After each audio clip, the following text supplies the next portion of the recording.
marriage can be tough enough even in itself. But what do you do when one of you loses your job and all of a sudden money's tight? You know it's going to affect the marriage. Is there something you can do about it? Actually, there are several things you can do.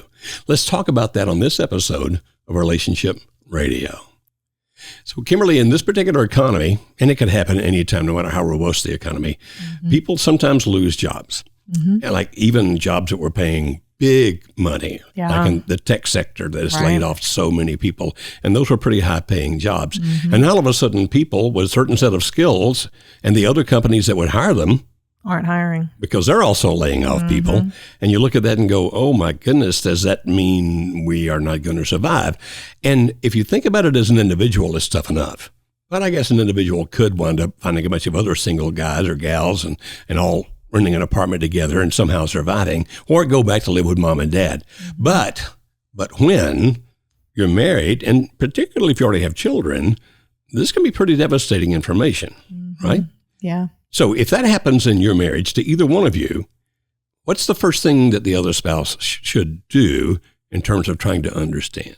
Yeah. So the spouse who didn't lose the job, we would recommend that they check in with the spouse who did lose the job and ask them how they're doing, really to get an idea and a sense of what effect, if any, did this have on their self-worth, their self-esteem, because a loss of a job can be a huge hit to ego and pride and even just feelings of doing what you're supposed to do. Maybe a man, for example, is saying, but I'm supposed to be the breadwinner. I'm supposed to be the provider. So it can really take a toll on them. So check in and see how they're doing first, because what's going to make them feel even worse if they already feel that way is if they feel like the very first thing that their spouse says is, I can't believe this happened. What are you going to do? How are you going to protect us? If you bring that anxiety to them, it's only going to make the situation worse. And if all of a sudden you find that the spouse who was laid off, terminated, whatever the case may be, is finding themselves very lethargic, rather than out looking for a job, they're lying on the sofa watching Oprah or something like that. The other spouse in those situations will also all too often start chastising them. Nothing's going to happen as long as you're lying on that sofa. You need to get up, you need to get busy, put on your big boy pants, let's make this happen. But sometimes people will actually need a little transition time for their ego to readjust.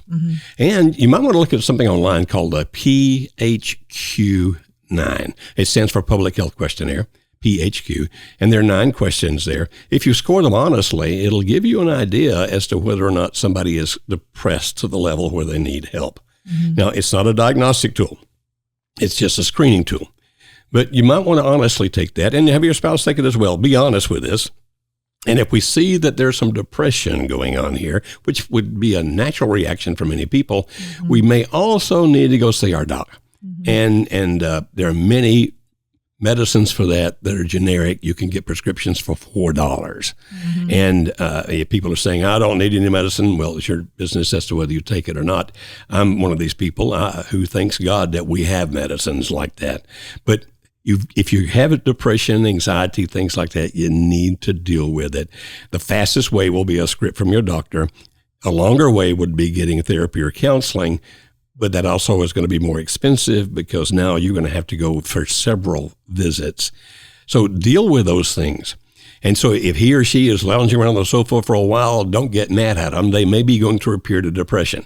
You want to help them rebuild their self-esteem to the point where they can get up and get out there and look for a job. But you can't do that by chastising them. You're just going to make them feel worse. It's a matter of being there, soothing them as best you can. It's going to be okay. Still believe in you. You still have all the gifts and talents you had before. And if you can possibly, the two of you together, along with your children, if the children are old enough to understand, start planning a different future, where you start saying, okay, this is our chance to start over. We're going to have to take some practical steps to pay the bills. But in the process of learning how to do that, maybe we need to see if we can find a family dream we can head toward at the same time. Now, don't get lost in the dream, but it can be the hope that keeps you looking to the future rather than dwelling too much on what's happening at the moment. And then some practical steps about money.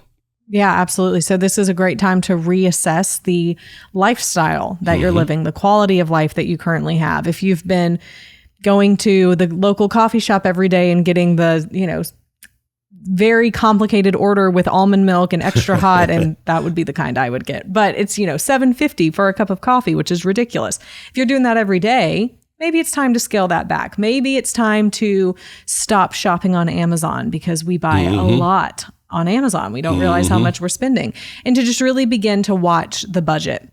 Hopefully you're not in a position where you need to figure out about having to change houses anytime soon or anything like that, but really take a good look at what are we spending money on? What do we not need to spend money on, especially right now?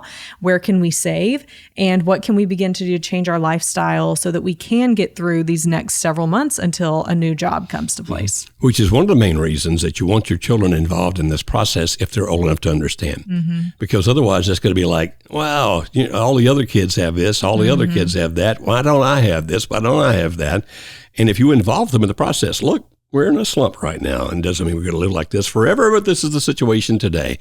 And we as a family are going to pull this together. And sometimes if things get bad enough, you may have to sell some things, like sell the super expensive car and buy an inexpensive car that'll still get you around safely, those kinds of things. And we would recommend that you look into Dave Ramsey's process. You can find Dave on any radio station in America. Just turn on your radio, Dave will be there. It's not quite true, but it's almost true. And you can contact his organization, the Ramsey Group, I think is what they call themselves now, right? Ramsey Group? Ramsey Solutions. Ramsey Solutions. I'm sorry, Ramsey Solutions. And then, as we talked about, look to the future and start dreaming. What is it that you really want to do? And what is it that you have the gift to do? And I'm not saying right now to make risk if you don't have any money, but sometimes when you're in a situation like that, that's when a dream becomes the most powerful, because you may wind up with the most brilliant idea you've ever had. In the meantime, don't let it get to your ego if you need to take part-time jobs doing something that doesn't pay very much. Okay, so now you're flipping burgers at McDonald's. Hey, that's an honorable living. Or you're bagging groceries at the grocery store. That's an honorable living. And if that can help to pay some bills while you figure out what you're going to do and how to do that. But if you all do it as a family together, nobody's pride gets hurt. And if somebody says to the kids, hey, I saw your dad bagging groceries the other day, then the child can look back at that other kid and say, that's right, my dad doesn't give up. And he's leading us, and we're having a great future. And be proud of the dad rather than feeling that was some kind of an insult. What am I leaving out here, Kimberly? I don't know that you're leaving out anything, but I do remember back before the first recession in the 2000s was when you and Mom had begun to left what you had been doing before to start the new organization to work with marriages. And it was like a year after you left to do that the big recession happened. Actually. Months after, in 2008.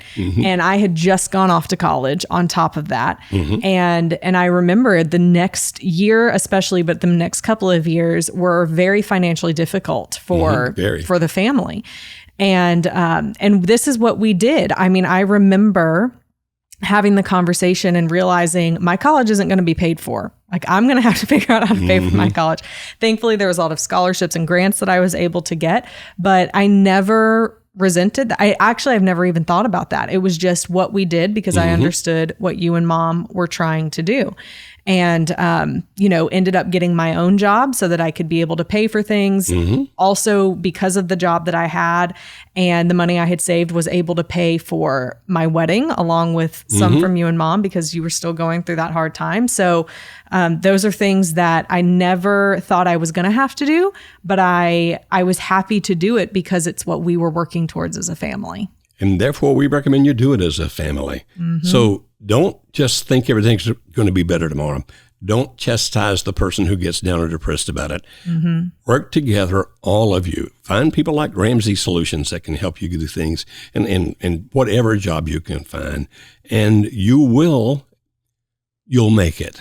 What I have learned about living in financial distress is, as long as you're alive and you have each other, it really doesn't make a difference as to what size house you live in or what kind of car that you drive or how expensive the clothes are that you have on your back. It just really doesn't matter, because what's really important are the people that you love. and the people that you're taking care of and are helping to take care of you. And I'm not so sure that some people wouldn't actually wind up with a bigger blessing if they did lose their job for a while, to make them realize how unimportant riches are. We can survive. That's what we need to do. But we can survive on a whole lot less than we have been. Yeah. So in our next episode of Relationship Radio, you might be saying, okay, you guys talk a lot about intimacy and you talk about how we can be open and transparent like that, but aren't there times when maybe it's better just to keep your secrets and not tell the other person what you're thinking or feeling or doing? Well, we're going to give you some tips in the next episode about how to increase intimacy, and that's on the next episode of Relationship Radio.